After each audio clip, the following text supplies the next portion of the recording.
la bienvenida al señor Carlos Rivera, abogado de IDL, en torno a lo que hemos compartido con ustedes hace instantes, este pronunciamiento del Tribunal Constitucional que ordena la liberación inmediata del expresidente Alberto Fujimori. Muchísimas gracias por estar con nosotros. Señor Rivera, bienvenido. Muchas gracias, amigos de Nacional. ¿Cómo están ustedes? Quisiéramos en principio sus alcances en torno a esto que se ha dado a conocer hace minutos por parte del TC. Mira, en realidad lamentar una decisión de esa naturaleza, ¿no? Porque me parece que, más allá del caso Fujimori o de Barros Altos y la Cantuta, me parece que es una muestra, yo diría, de un desmejoramiento de las condiciones del Estado de Derecho y de la protección de los derechos fundamentales, ¿no? ¿Por qué razón? Porque desde el día de hoy el Estado peruano ha pasado a la lista de estados que incumplen gravemente las sentencias de un tribunal internacional como la Corte Interamericana de Derechos Humanos, ¿no? Me parece que ese es un hecho de verdad gravísimo, inclusive mucho más grave que la propia liberación del señor Fujimori, ¿no? Creo que las condiciones del Estado de Derecho en el Perú están sensiblemente empeoradas a partir de esta decisión, ¿no? Porque nosotros, no cabe ninguna duda, que estamos sometidos y estamos estrictamente vinculados a las decisiones de la Corte Interamericana, y este fallo simplemente pretende pasar por alto una decisión de esta naturaleza sobre la base de una interpretación absolutamente errada y yo diría retrógrada de pensar que el orden jurídico interno está por encima del orden jurídico internacional. Señor Rivera, ya en términos legales de ejecución, para poder entender, para que los que nos ven, nuestros televidentes, puedan entender los escenarios. Claro está, desde hace varios días tenemos esta suerte de controversia, ¿no? Por lo que exhortó en su momento y por lo que la resolución que dio el año pasado la Corte Interamericana de Derechos Humanos. Sin embargo, ya tenemos una orden inmediata por parte del TC. ¿Qué va a suceder? Es decir, ¿cuáles son los escenarios ya sobre la marcha? ¿Se tendría que cumplir, en todo caso, lo que ha señalado el TC? Parte de las grandes críticas que hemos tenido en los últimos días es una suerte de desacato por parte de los magistrados, por decirlo de alguna forma, a organismos supranacionales, ¿no? Y esa es la crítica que se ha tenido desde muchos sectores también. Sin duda alguna, coincido con tu afirmación. Pero también hay que tener en cuenta que ya el año pasado el Tribunal Constitucional ordenó lo mismo, ¿no? Y fue el Poder Ejecutivo el que decidió no ejecutar la orden de libertad. A partir de una intervención oportuna de parte de la Corte Interamericana, que emitió unas medidas provisionales de manera casi inmediata a la liberación del señor Fujimori, y luego de la emisión de una resolución de supervisión de cumplimiento emitida la primera semana del mes de abril del año pasado, en la cual básicamente ratificó que el Estado peruano no podía ejecutar esa orden de libertad, dado de que no había cumplido ninguno de las exigencias que en los estándares interamericanos se debían considerar para el otorgamiento o la posibilidad de un otorgamiento de un indulto de carácter humanitario. Además, sobre esa materia justamente hay que recordar que ya la semana pasada, justamente ante un pedido nuestro de iniciar un nuevo proceso de supervisión de cumplimiento, la Corte Interamericana requirió al Estado peruano de que el día de mañana, de diciembre, haga llegar un informe respecto del estado de cumplimiento de sus decisiones. Sobre ese informe, en la que seguramente el Estado va a comunicar de que el Tribunal Constitucional ha ordenado la libertad del señor Fujimori, la Corte va a reaccionar. ¿Cuál va a ser su reacción? Estoy seguro que la Corte va a llamar a una audiencia de supervisión de cumplimiento y probablemente la Corte tendría que emitir algún tipo de medida provisional para evitar el incumplimiento de su decisión de la resolución de supervisión del año pasado. Y luego de esa audiencia, la Corte seguramente, de nuevo por tercera vez, va a emitir una nueva resolución de supervisión, que yo soy completamente seguro qué cosa es lo que va a decir, justamente por la previsibilidad que tiene la jurisprudencia del sistema interamericano. Es decir, va a disponer que se remueva esa decisión, léase, anúlese, y seguramente Fujimori, en el caso de ser liberado, va a tener que volver a prisión, ¿no? Quisiera detenerme en esto último que usted ha señalado, señor Rivera, para poder tener el panorama más amplio, más a detalle.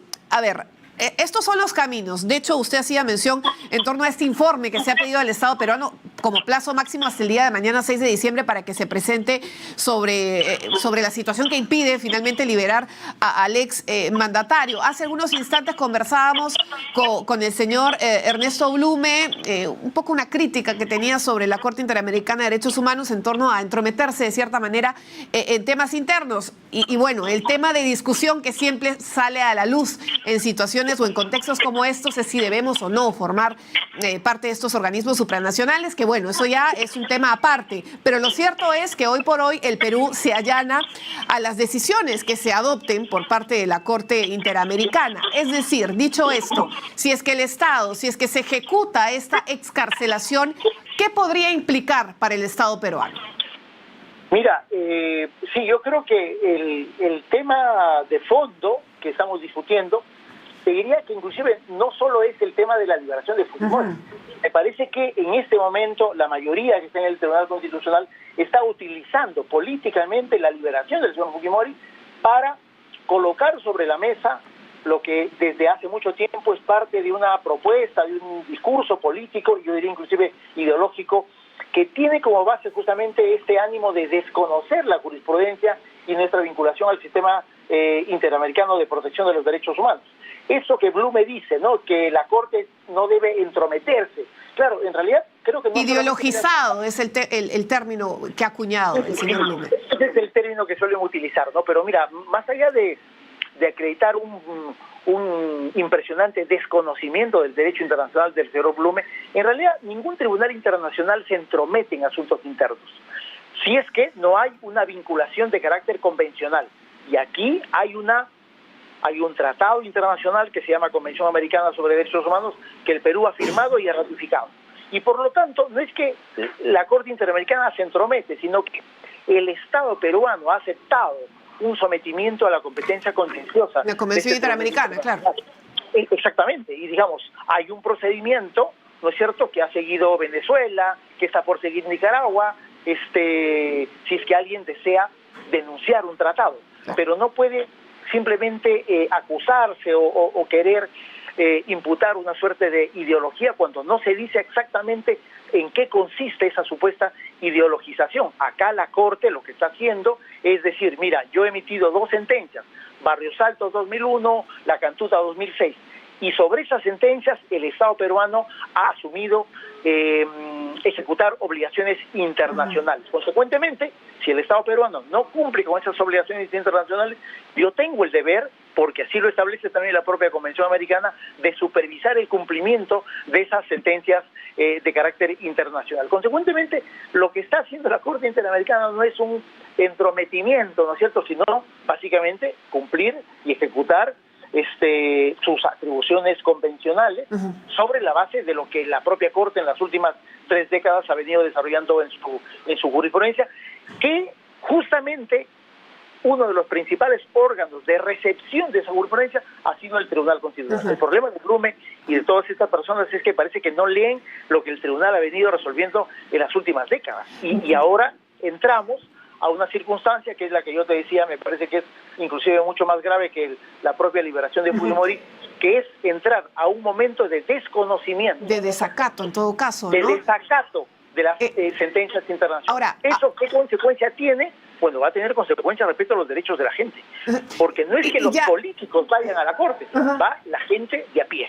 Señor Rivera, usted ha utilizado un término que es bastante pertinente en un contexto como este, el derechos, porque finalmente la crítica también ha ido por el hecho de cuánto se ha ponderado también los derechos de las víctimas, de los deudos, de las matanzas, de esos hechos por los cuales el señor Fujimori pugna una condena. ¿Cuál es el camino que queda ya sobre esta decisión del TC? ¿Qué camino les queda a las víctimas?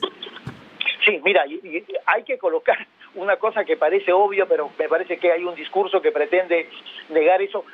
La víctima no es, en este caso, la víctima no es el señor Fujimori. Fujimori es el perpetrador.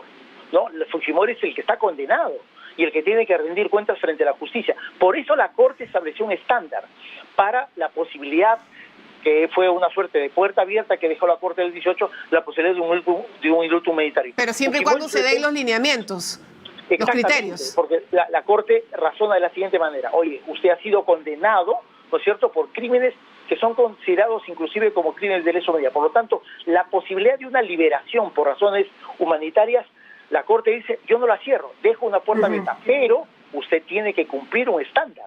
¿No es cierto? ¿Y cuáles serían estos estándares? De hecho, le preguntábamos, y hago nuevamente mención a lo que señalaba, por ejemplo, la ex ministra de Justicia, estándares como, por ejemplo, disculpas, pago de reparación al Estado peruano. ¿Esos serían los estándares o cuáles entendemos por estándares ante un indulto humanitario?